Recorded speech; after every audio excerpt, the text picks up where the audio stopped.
Bakas pa ang patak ng dugo sa posong ito sa Barangay Tarice, San Carlos City, Pangasinan ng datnan ng San Carlos City Police. Rumisponde sila matapos ang isang report madaling araw noong Lunes, July 14. Dito nadatnan nila ang duguan na lalaki, edad 18. Nasaksak na pala kasi ito sa bandang dibdib. Ang masaklap ang sumaksak sa sarili nitong ama. Sa investigasyon ng San Carlos City Police, nagkainitan ang mag-ama habang nagiinuman. Nag-inuman po sila and nung nalasing na po, nagkaroon ng hindi po pagkakaintindihan. Na umabot po ng pag-aaway, fist fight po yung nangyari.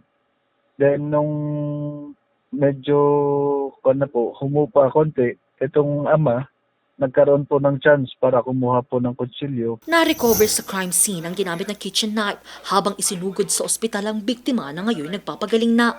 Paalala naman ng otoridad. Pag mag-iinom po tayo, sa tiyan po dalhin, huwag po sa ulo, ma'am.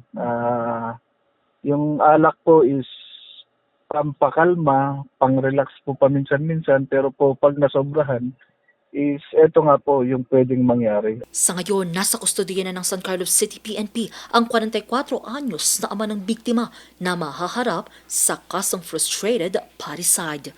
Angel Arquero, RNG News.